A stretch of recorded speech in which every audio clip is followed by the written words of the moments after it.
Welcome to Brash Ag, the farm innovation podcast with hosts Raymond King and Kit Franklin.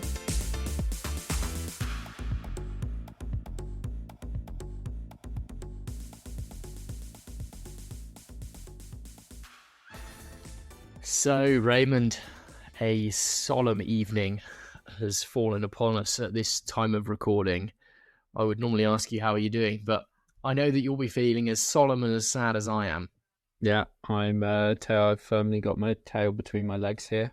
What we should say is Brash Ag likes to be a trusted source of information and comment when it comes to agricultural engineering and innovation, and it's been highlighted to us by a loyal and passionate listener that we have made some errors recently, and we don't want to be putting our errors out there into the world without owning our errors. So I think before we go into that, I would just say, obviously when we're making comment and opinion, clearly that is just the comment and opinion of Ray and I, two chartered engineers with experience of working in this sector that we like to call ag engineering.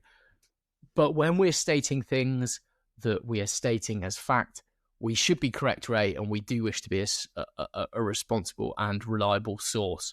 So we've made an error and we're putting our hands right up today. So do you want to fill us in on what that mistake was, Ray? So I'll add to that. We got excited because we got directly sent a press release. This has never happened to us before, so we got very excited, and I think we got a bit carried away. So shout out to Derek Dickens 7256 on YouTube, who left a nice couple of comments. Nothing other than just statement of the correct facts. So when we mentioned in episode 94, TAFE and Deutz, we spoke about Deutz engines, but we confused Deutz engines and Deutz tractors as one and the same, and they are not. So Deutz engines. So when we said the press release that we received was from TAFE, and they are working on building and manufacturing Deutz engines in India on their own production lines, in a sort of joint agreement between TAFE and Deutz. We got a bit excited and made steps ahead, thinking, Deutz tractors, could there be some sort of work between the two? Actually, Deutz engines and Deutz tractors, although they came from the same source many years ago, they've split apart, I think in the sort of 1980s. Someone's going to correct me on this now. Don't get us into more hot bother, right? Going to get more hot bother. But anyway, basically, so it's Deutz engines. They're a separate organization. That's who the agreement is between. So it's TAFE and Deutz engines. And when we started talking about, maybe we'll see TAFEs with Deutz engines in them, they already exist. And again, thanks to Derek Dickens 7256 for making us aware of this. So the TAFE 1015, which I saw at Agritechnica, has the 100 horsepower TAFE built Deutz engine in it. Well, what I would say though, Ray, I'm going to defend this a little bit there, because that is still like a outlier in the TAFE product range, and it is the higher end of the horsepower, which I think is all the things we were suggesting. We were suggesting this is likely going to be higher horsepower tractors for TAFE, fitting Deutz engines. Their engine range is more like the 30 to 70 horsepower range is their really core product. So we weren't incorrect with that. Well, I guess what we were incorrect with was just the fact that is already happening and those engines are already being fitted to those larger tractors. So I think clearly there's more to come in that space. And I would say that we were only, half wrong in that count. Where we were wrong was that Deutz engines are separate to Deutz tractors and the wider family that they are part of, including Lamborghini and Salmon and all that. So there we are. We apologise. We do aim to be factually correct as well as opinionated and brash in our own right. And we're going to stick our hand up and say we got it wrong this time. And, remember, contact at brash-ag.com if you find other errors in the broadcast. We may find ourselves just rage baiting people to get in contact or being deliberately wrong. Anyway, we have some less somber news, and we're going to get into that now, aren't we? So we've got some exciting news from IAgrE. We're pre-running the one of their upcoming events, aren't we? So can you give us a bit more detail about that, as Mr. El Presidente? Yeah, so as El Presidente, I have to arrange the conference for IAgrE this year. And it seemed only right that me being me and what I'm known for being autonomous machinery and autonomous farm machinery, and also with my attachment to Harper Adams, for which I am Senior Engagement Fellow within the engineering department, it seemed only right that we took the conference to Harper Adams and we themed it around ag automation. So I'm very pleased to say that automation in agriculture, from innovation to impact, is the IAgrE conference coming this year in October. In fact, Wednesday, the 21st of October to be precise. If you head to the IAgrE website, you are able to book a place right now. We have a really good range of speakers. Hopefully the title does it justice, Innovation to Impact. So we're going to start with some engineering innovators who are pushing the boundaries of technology in a sort of research and development space. We're also going to hear from commercial voices talking about how they're commercializing these machines, getting them to farm. And then we're going to finally hear from the impact. We're going to hear from farmers who are running autonomous machines themselves. So hopefully it's a real nice mix. We've got engineers, we've got commercial, and we've got farmers all talking, rounding off the day with a nice round table or, panel discussion to bring through some themes about maybe what is to come in the next 10 years. Again, this all is serendipitous in the sense, but it is now 10 years since the start of Hands-Free Hectare. We started Hands-Free Hectare in October 2016, and this is now October 2026. We will be holding an autonomous farming conference. So there's a sort of undertone for me personally of what's happened in the last 10 years, where might we be going in the next 10 years when it comes to that panel discussion at the end of the day. And I'm extremely pleased that it's going to be at Harper. I'm extremely pleased we've got some great speakers, and we're going to see some demonstrations. So if you've never seen a hands-free tractor drive itself before, we're going to get one of those driving around at lunchtime. But that's pretty old hat these days. It's 10 years old, in fact. So we're also going to show some cool, more cutting-edge stuff in the world of I'm going to leave it on a tenterhook. If you think of robotics in their sort of most sci-fi theme, I think we might also see some demonstrations of some pretty sci-fi stuff as well. So hopefully going to be a great day. It's clearly going to be advertised and broadcast to IAgrE members, but I think not all of our audience are certainly IAgrE members, Ray. So if you're not a member of IAgrE, you are more than welcome to our annual conference, and just head to the IAgrE website to book your place now. Fantastic. Well, I'm looking forward to it. It's in the diary. I blooming hope it is, Ray. I don't know. I mean, it'd be a poor job if you didn't turn up, wouldn't it? Yeah, you'd manage without me. You'd be fine. Yeah, but how are we going to do a brash ag review? I mean, that's going to require you all over that, I reckon. Yeah, that is true. Yeah, you're going to be. Yeah, I'm going to. Yeah. No, that is very true. Well, moving on from that, much more positive news. Even more positive news from a business based in Cornwall that is very close to my heart. Teagle Machinery.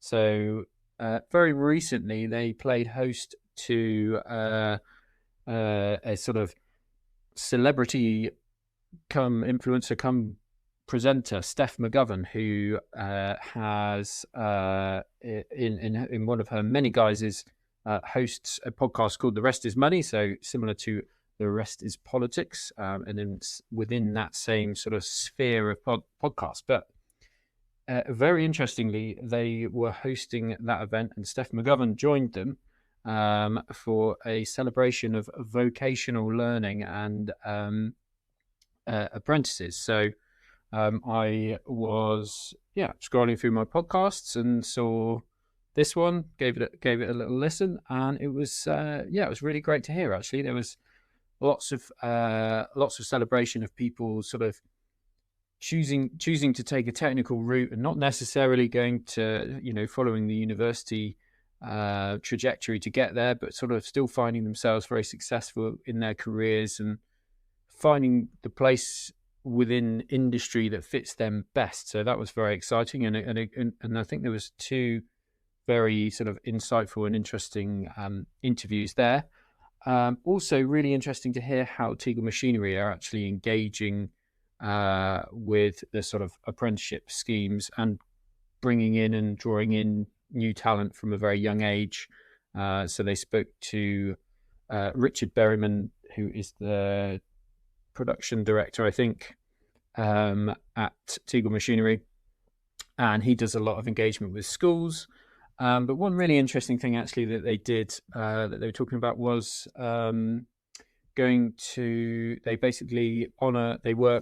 production works a 4-day week. So on a Friday, the apprentices run the factory. I thought you were going to say go surfing, but no, not quite. No, so basically the apprentices are there on a Friday when the rest of production are, down tools and they've done their week, and so they sort of piloted it as a, let's give them the opportunity to give it a go, and they run the factory. So I thought it was really cool to sort of really showcase, young keen talent, able to learn on the job, able to pick up the skills, be trained in the job. And I like a large amount of my skills and skill set. Obviously I studied a degree, but I did a placement for them for a year. So I worked for them for a year, and I learned as much in that placement as I probably did in my degree, in terms of manufacturing, production, how factories work, how machines work, how things come together, practical skills, theoretical skills. So yeah, I can really see, they've really doubled down on that and supporting young people, which I think is excellent. So I think they should be celebrated. And I don't normally point people towards other podcasts, but I will point you to that episode, and we can I'm sure we can put a link in the show notes. Yeah, let's do that. Let's put a link in the show notes, because ultimately we're sharing the love of ag engineering, Ray. What I would say is that Teagle Machinery, close to your heart, having spent a year there, working down there. This year, I have the honour of placement supervising a student from Harper Adams who's going to be placed there. So I get to make the trip down to Cornwall at least once, maybe twice this year, to catch up with the student and see how they're getting on. And nothing planned as yet, Ray, but I think Teagle are very much on the radar for a visit of a much more important podcast, a much bigger, more impactful podcast, isn't it? Because we would like to get down there as Brash Ag at some point, but no plans afoot for that. But no firm plans. But we would like to they're certainly on our radar as a great visit for Brash Ag. So absolutely, watch this space, because we know that we will far outshine that of the rest is money. Okay, so there's our sort of 3 bits of chat for the week, I guess, Ray. We are going to do a bit of a flashback to Groundswell now, aren't we, I think? Well, it will, by the time everyone's listening, it will be Throwback Thursday. Because we always drop on a Thursday, so we're Throwback rightly Thursday. or wrongly. Now answers on a postcard, listeners. We are debating: do we try and get our podcast out earlier in the week, maybe shift to a Wednesday or a Tuesday rather than a Thursday? Let us know what you think about that. Contact at brash-ag.com. If we do that, don't be alarmed. We're not going to miss any time when it happens, but it may happen. It may not happen. We may stick with Thursdays. And as you say, Ray, Throwback Thursday this week, we're going to throw back to Groundswell, and we've got a few bits of recording that you and I did. Actually, we're going to start with a recording that you and I did not do. We're going to start with a recording that Kieran and I did, because before you arrived at Groundswell, Kieran Walsh, our number one fan from Grounded Advice, was mooching around with yours truly, and we saw what we thought may be a bale spike product. And do you know something we've not talked about in a long time, Ray? That's bale spikeology, and we've got some bale spikeology for you right now. I think we're due a revisit of bale spikeology, or a bale spikeology for 2026. I think we're coming in hot for that, aren't we? Just to whet your appetite, let's head over to Groundswell and hear some bale spikeology in action. Okay then, well, I'm here with Kieran, our number one fan, and currently standing for Ray. We're just mooching around Groundswell on day one, and Kieran, we think we might have come across a bale spike. I think we have come across a bale spike product, absolutely. So you did the interview then, Kieran? Right, hello everyone. So I came across this product a couple of years ago, and it's rather exciting.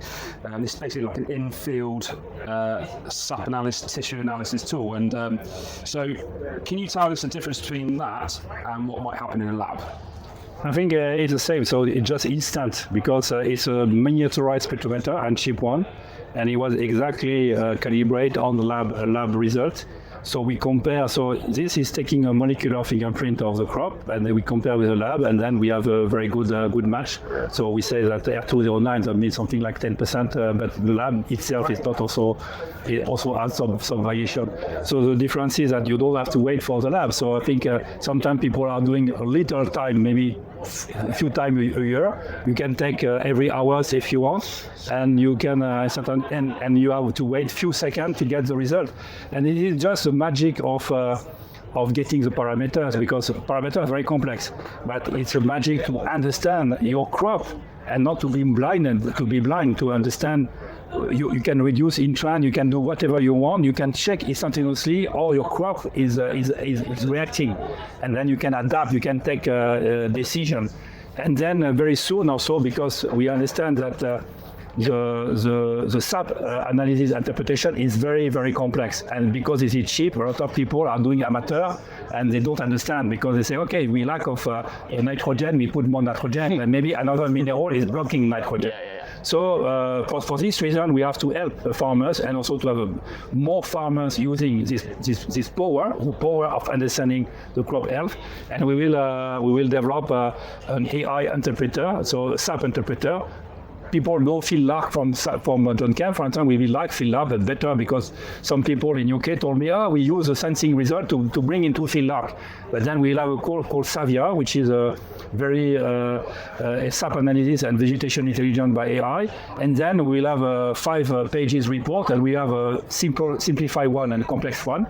But the simplified one is telling you exactly what's happening in your crop. And we believe that will help further, not only to have lab in the pocket, but to understand and to take the right decision very easily. Perfect. So, Kieran, what you messed up with the introduction is that your company is called Sensing, and the product is called the Nutriscope. Yes. And you are Philip. Philip, the CEO, yes. You can ask your next question. I'm a rookie to this podcasting. Sensing is an acronym of Sensing Green. So because we wanted to sensing everything green. Okay. For the planet and for the regenerative also. So Philip, is there a good time of day? Because sometimes nutrition moves around plants differently at different times of the day, hot, cold, etc. Is there a good time to take it, or what's your view on when to test? In fact, unfortunately, we start by this technology and science. We are not agronomists, but we are reading so much the books. I think we start to understand sometimes more than agronomists. Yeah. So for the sampling things, and for that we at this moment we say, okay, look at like the lab. So the lab is the morning. So there are different philosophy, because people say, okay, we do by the book and we take the morning, but some say, okay, I don't care, we take all over the day, and I'm happy with that, and I take my decision. So I think it's up at this moment. It's up. We don't have because we are at the beginning of what we can do with the data, because can do so much. So we have to check about the comparison between soil sampling and crop sampling, about all this. We need to dive through the layers of data, don't we? So we need to see. So I don't know yet the answer, but if you want to be safe, you go in the morning. Yeah. Some people say we don't care, so they can. And following that, so the technical backup behind it, how long has it taken you to get to a point where you're comfortable, and how many samples have you benchmarked between maybe a tissue or a sap and this?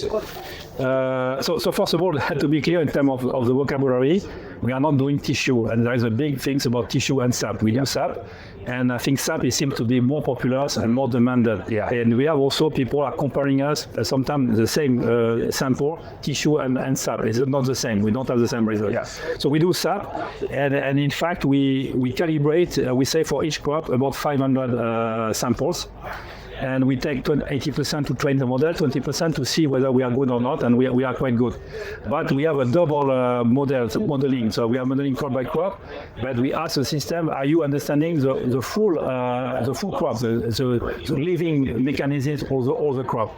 So we start by 2,000 samples for all meta model, and but we see that sometimes we have a little gap. So because the model, although we believe he see a lot, he didn't see full.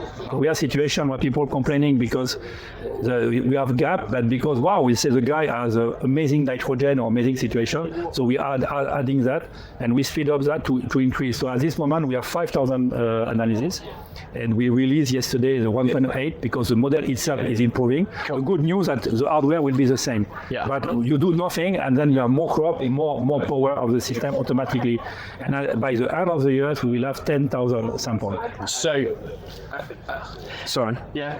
And how many crops does it cover? Can it do? At this moment we have about 15 crops. 15 crops. But I think we add crop. We have about 10 more crops coming. Okay. And also we have because US are rich, they are paying for calibration. Okay. So we'll have blackberry, almond, soya bean, and critically we've got grapes. We can do wine. Yeah. Wine. Yes. That's what we need, isn't it? Yeah. In the vineyard. In the vineyard. We have beetroot cloning, maybe. Apple trees, many more. Cider. You've got apples in the garden. And also for the first time we dream something will happen this year, because why this is taking out, because we dream to put into the fruit, and to measure the nutritional quality of the fruit. And I think we are working on it for tomato. We can have the bricks, and also so the same sensor is actually going to be fruit. So I don't know why it's taking all the clams. The clam is for clamping the leaves. Okay. Yeah. You can put in the apple. You can mineral, antioxidants, vitamin, polyphenol. That is something we are working on. Okay, then just to wrap this up, so there's a handheld sensor, there's an app that goes with it that tells you the information. The critical question to make this a Bespoke product is, how much is it going to cost me? In fact, we try to have a low cost hardware, which is the hardware itself is below 1,000, but with the clamp is 1,500, and we have a 400 annual subscription on the top if you want to start the first pack. Perfect. Thank you very much. Lovely. Brilliant. I think Ray's job's safe. Yeah, I think it is. So we were just speaking about vocational training and learning and apprenticeships, and I feel as though, that's perhaps where Kieran's currently at. I think he did it. I think he did a good job. I think he did need to introduce who the company was and what they did, although and who we were speaking to. Although we have done that in the past and we have forgotten, especially with Zoe from the Blackgrass spotting company. I remember very vividly her asking us who we were. So I say Kieran's a very good apprentice, but actually sometimes we're the apprentices too. Well, you don't learn until you try, do you, Ray? And if there's one thing we can take from this podcast is we are trying on a weekly basis to generate some worthy Trying people's content. patience. Anyway, really interesting bit of tech. I like the fact that obviously it started off with sap analysis and obviously for your nutrient levels in your crop, but it's cool that the fact that it's going to be able to do sort of fruit analysis and that sort of stuff in time as well, which makes, obviously, I guess there's a lot of purchasers who will be buying it to work on an arable farm, and they're probably not going to stick it into an apple orchard as well. But just for them as a company, it's cool that it's like expanding the clientele, basically. From one piece of hardware has got multiple outlets, which is quite cool. Yeah. And how much was it going to cost again? £1,500, I think, and a subscription for full services of the app. No, okay, no, that's fine. No, I mean that's the million. That is the literal $1 million question, isn't it? Because it's not a bale spike product if you can't turn up with cash in the bank and buy it. Cool. Well, we've got a couple of other clips. We're going to head to again,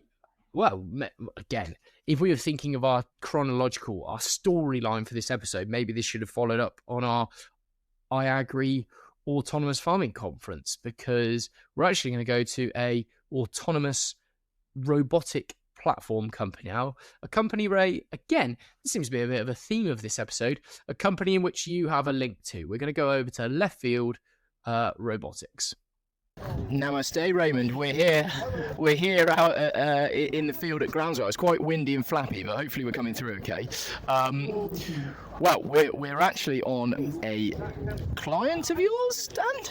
Yeah, we're here with some friendly faces. So we're here with Howard and Sam from Left Field Agriculture Limited. We're on the boffin stand, but we're actually here looking today at a machine that I know very well. So we're looking at an inter-row robot. So I'm going to inter-row mowing robot. So it's in a very fetching shade of orange, or sort of reddy orange. I'll hand over to Howard and Sam to talk a little bit more about what the machine is, what it's supposed to do, and just a little bit about what you guys are trying to achieve with it. Okay, yeah. Go on, Howard, you talk about it, yeah? Yes, I mean, the idea or the concept is to control the living mulch between the rows of a commercially grown arable crop. So you have a permanently drilled living mulch, and you come in and direct drill with your barley or seed rake, and on the top of the drill you have a GPS box which you take, records the path, and at the end you take that off and you put it back on the mower, and then set the mower off, and it will follow the path that the drill went and cut between the rows of the crop. That's really interesting. So you are using your proprietary system to clock where the drill was. You're not trying to take that data out of any sort of John Deere or AGCO system. You're logging that yourselves. Yeah, we are logging ourselves. A couple of reasons. One, we found it quite difficult to get the information from those people, but also quite often drills are trailed, and the trail drill won't exactly follow where the tractor is, so therefore you actually need to know where the drill is. Yeah, very good. So Sam, you've been engineering on this project. Why don't you give us a little rundown of the sort of challenges you faced when putting this together? Well, the main thing we're trying to do is really keep it simple, keep it to the point. So we have a user case. Living mulches are being used at the moment, but they're really struggling with competition between the growing crop and the living mulch. So we know we have a specific need for it, but we really need to get it out to those customers at an affordable price. So to do that, we're keeping it simple. We're making sure that it's robust. One thing that farmers hate is you put something in the field, especially a new bit of equipment, and if it just doesn't work, it could be amazing, but they're going to get pretty frustrated pretty quickly. So at the moment, we're designing everything so it's simple, accessible, and we're really pushing it in the field. So we're making sure we know before we get out there what breaks, what doesn't work, and then we fix it. And that's been the biggest challenge. And how you're a farmer yourself? Yes, and I'm actually quite pleased my son's come home to learn about farming, but from an engineer perspective, which is rather fun actually doing it together. No, great. Ray, any more questions?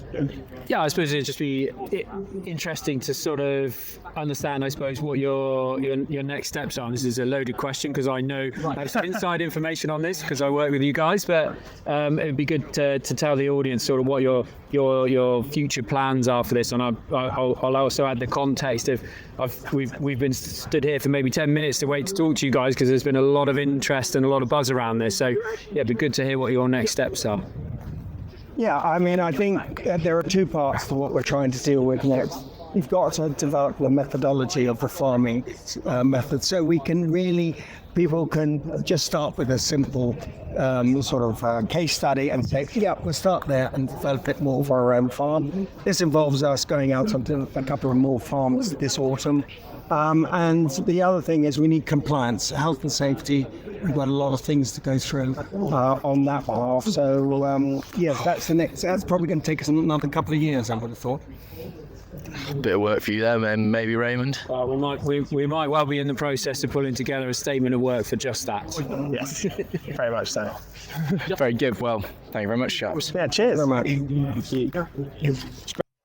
Well, a really nice looking machine, Ray, actually, I have to say. Obviously, I know that you've been working with Left Field for, I guess, a couple of years now.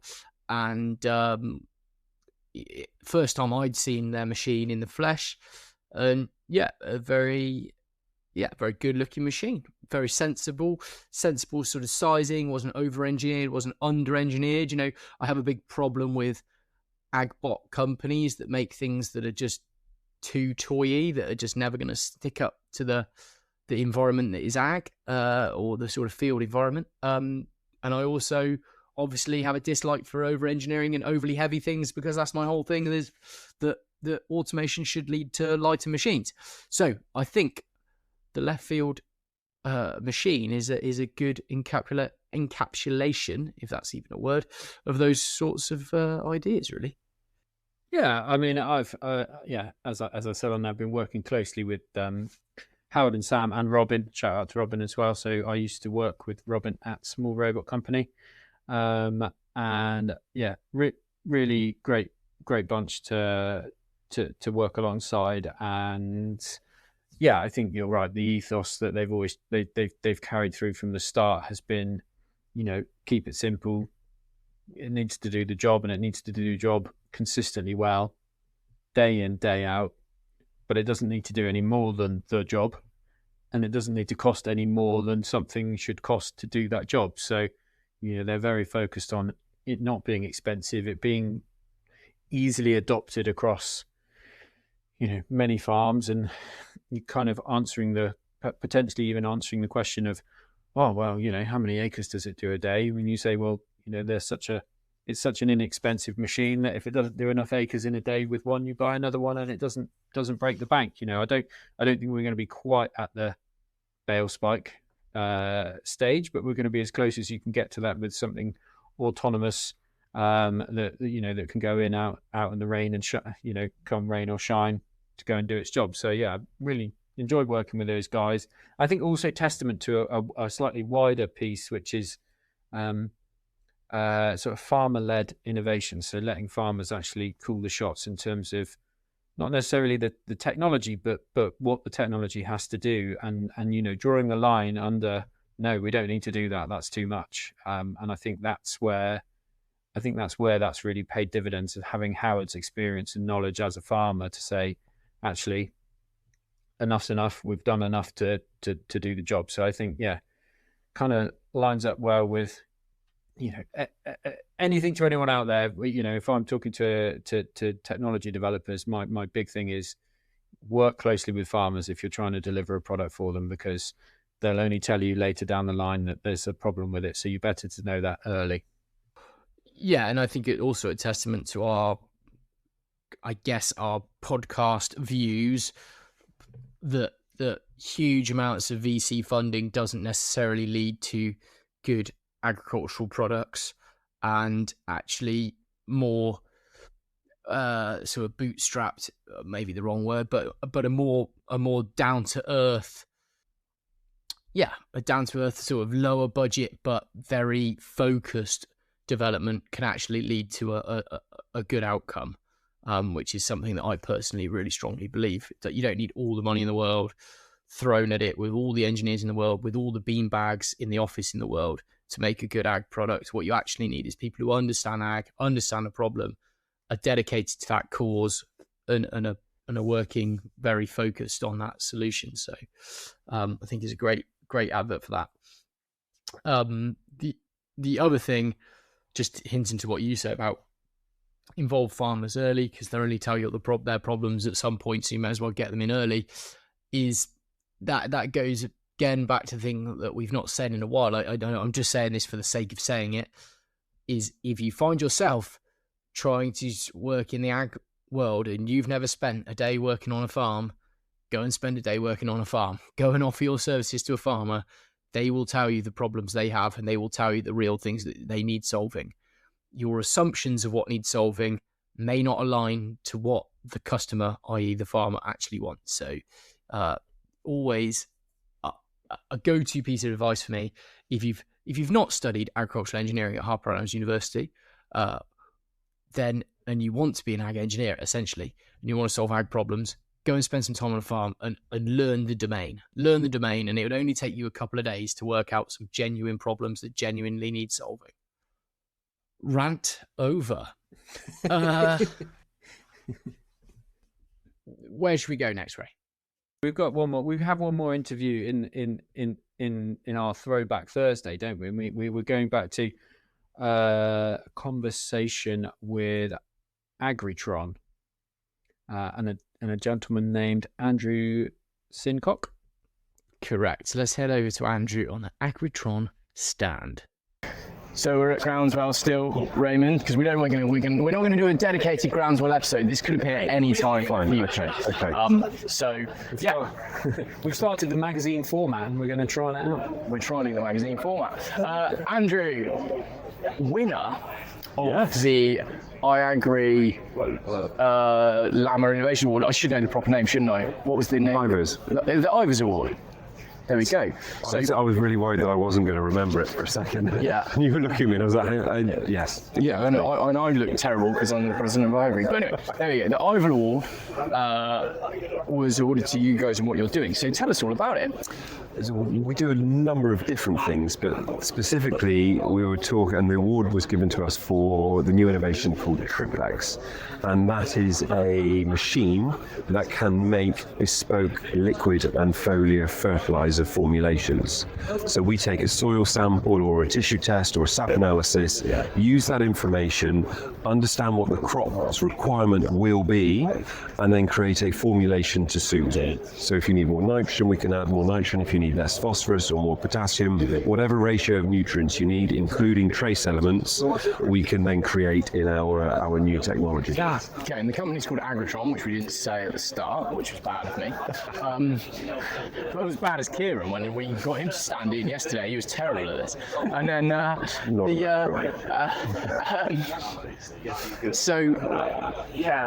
you going to have this system? What scale is this system? Is it on your farm? Is it within a cooperative for farmers? What sort of level are we talking? So the machine is a 20-foot shipping container. So there's no reason why an individual farm couldn't have it. It's just possibly a little bit cost prohibitive for a medium-sized farm to have this machine. Whereas a large estate, a contractor, or even a cooperative of farms or collaboration of farms in an area could justify having a machine themselves. At the moment, we have one in the UK. It is in my front garden. My wife is very grumpy about the number of raw materials and IBCs we have. So it does take up space. You need space. You need a decent electric supply. So if you've got solar, for example, or wind or an excess of energy, then it's brilliant. But I see contractors, large estates, and possibly even some of the sort of conventional ag suppliers might be tempted into one to create products that they can then manufacture for their customer base. So would it be what's the application technology? Is it standard equipment that a farmer might have, or would there be some investment in application? So there's nothing that we're doing that a farmer couldn't do, but it's the scale of it. So we can do a 1,500 kilo batch in 15 minutes. So we can do a fairly large throughput of volume, large number of IBCs that we're obviously able to churn out in a very short period of time. And also then we've got economies of scale. So some trace elements, so cobalt, for example, is a particularly difficult nutrient to get hold of. And if you're only going to be buying it in maybe 10 or 20 or even a couple of kilos, it's extortionately expensive. Whereas we're buying pallets of the stuff, economies of scale kick in, we've got access to nutrients that others wouldn't have. So there's nothing that we're doing, and the technology itself isn't the technology. The way in which we've organized the different components is entirely new, but the components themselves, the individual components, have already existed. The IP is the technology of bringing these things together and gluing them all together and creating large formulations, large molecules through different raw ingredients being used. Okay, and so I think Ray's question was more about, that's good information, but more about, do we just put it on for a standard sprayer? So there'll be liquid and foliar. The foliar will be applied through a normal sprayer with fertilizer nozzles, and then the foliar is applied through the same sprayer with like a fan nozzle. So you're not having to buy a new kit to apply the end product. Okay. And how timely do you need to be with your data capture from the field to generating and creating the various applications? That's probably the key question. So if you're on farm and you're taking a SAP analysis, that is a snapshot of what's going on in the plant today. If you've got to wait 2 weeks before you then apply it, it just doesn't work. So when we get that analysis through, when we get the analysis results, we could have a formulation on farm within 2 or 3 days. So it can be quite snappy, it can be quite quick, and it means that the data that farmers have can be acted upon in a relatively timely manner. Okay, and then the question we always have to ask, how much does it cost?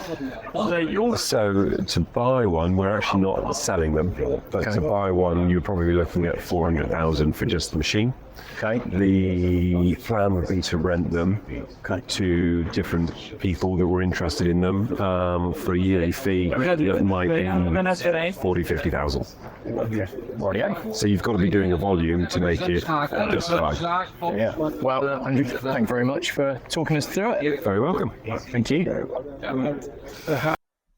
So we should go right to the start and the IAgrE Award. I just want to highlight that the context of the IAgrE Award and where that name comes from is that IAgrE is the sort of commonly seen as the world's first useful, small, lightweight, dedicated built tractor, built in Bedfordshire in the UK by the IAgrE Agricultural Motors Limited, designed by a chap called Daniel Oldbourne. So that's where the name IAgrE comes from, and it is basically the innovation award that is given out at LAMA on sort of as part of like IAgrE sort of administers that award. So the name just escaped me at the time, although I did know the wider history, Ray. I have to, I feel like I'm on eggshells this whole episode with my lack of knowledge. But no, we've called ourselves out on our own mistakes, and now we can't help but continue to do so. So the IAgrE tractor, an innovative thing, and this award recognises true innovation, which I think sort of localised fertiliser sort of development, manufacture, process certainly represents. Yeah, I really like the concept. I think we've gone from one extreme to the other on a potential. Well, we've gone through a spectrum, I'd say, of potential bale spike products, and we're definitely far away at the other end. Although the rental model, and actually interestingly, they could badge this fertilizer as a service almost. Shock horror. Yeah, because if you get that Californian VC money lined up. Yeah, exactly. Yeah, they hadn't badged it as such, and I kind of I applaud them for that. And I think, but yeah, I really like the concept, and I can see actually interestingly, reaching back to the left field agriculture. So Howard Farms as part of a sort of joint venture with a number of other farms down in Dorset, which were near to where I'm based. So that's potentially the kind of venture that could actually access the value of such a system.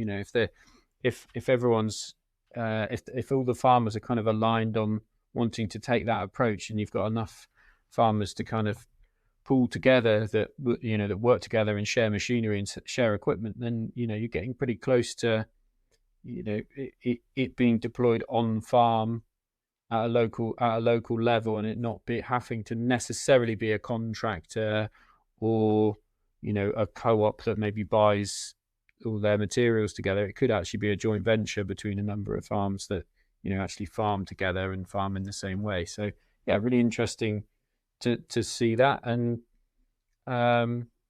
it was nice to see that they were recognized for their sort of innovation and forward thinking as well. So really wish them the best of luck with that, and also kudos to their hats.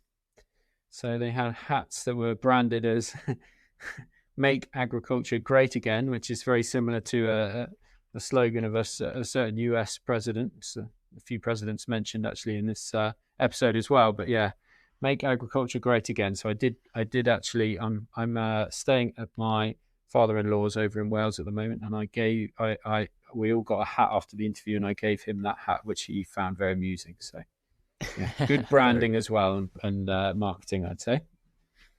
Yes, well, there was a lot of chat about where'd you get there was people walking around with their "Make Agriculture Great Again" hats, and a lot of chat about where'd you get the hat from? I want to get the hat. So I'm sure it drove a lot of people to their stand over the 2 days.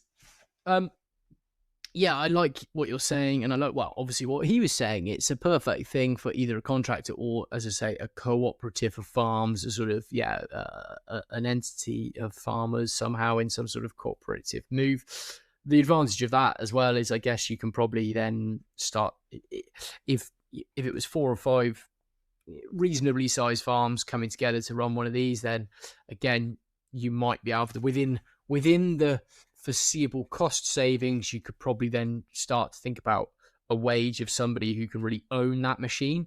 Because again, this is the sort of thing where I can see it falling down, in that you get one of these machines because you think, oh, it's going to save fertilizer costs, and then no one really learns it, takes ownership from it, runs it enough to know its quirks, and then it becomes a bit of a nightmare thing to have. It seems like the sort of thing that needs somebody responsible for running, and that's only going to happen if there's enough people coming together. It's potentially your tame agronomist that supports a number of farms together, armed with potentially a Nutriscope to do the analysis work. This is very circular. I'm liking this now.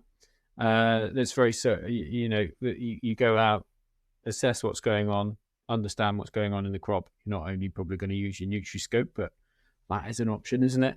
Get your data, come back, plumb it in, and then off you trot with your bespoke applications per farm or per soil type, or however you've decided, per field even, however you've decided to kind of break that down. And then, hopefully you're going to see the return in terms of savings of things you don't have to put on because the field's more than adequately supplied with that nutrient anyway, and potentially even yield gains. I assume if you're applying the right things at the right time, you're getting the best out of the crop. So hopefully it's one of those things, as you say, you could kind of hand it over to an in-house agronomist or someone that that knows the system but also knows the fields and the crops and can kind of complete that loop of, and now data-driven insights followed by data-driven actions. Wow. And clearly, if you're using it in a fully regen farm, you may well have some understory that you wish to manage with a left field robotics understory management robot. Wow, look at that, Ray. Somehow we've pulled it together in the end. Genuinely, 3 interesting products, interesting concepts. Not all just robots. Sometimes we get criticism for talking about robots too much, but they weren't all robots for sure. Which reminds me, Ray, we're not far off our 100th episode, and everyone should be looking forward to our 100th episode, because we're going to have some lively discussion round the fireside for that 100th episode. So to everyone, keep an eye out for that. Yeah, it's going to be exciting. I think it's going to be a handful for you and I, but I think but I think that's going to be good for the listener. good high quality content, useful insights, things that interesting facts, figures, opinions, thoughts that you can take back to your friends, your colleagues, and really impress them with what you've learned from Brash Ag. Okay, Ray. Well, I think with that, we will probably start to ramble if we don't finish now. So let's finish now. It's been good to talk. We've got, before we get to our 100th episode, we've got a couple of interviews coming up with some interesting non-robotic technologies, non-autonomous technologies. So that should be good as well. Keeping everyone on their toes with the content that comes from Brash Ag. And of course, if you have been, you should like, share, subscribe, tell a friend about the podcast, and more importantly, Ray should tell us who we're telling this week. So this week you should tell your. Who should you tell? You put me on my toes here. Put me on my toes. You should go to your local friendly fertilizer salesperson and say, listen to Brash Ag, and listen to maybe get some insights on different ways in which you could formulate and apply your fertilizers. Very on theme. Well done, Ray. Contact us at contact@brash-ag.com, and we will catch you next time. Cheers. You have been listening to Raymond King and Kit Franklin. Brash Ag. Thank you, and tune in next time.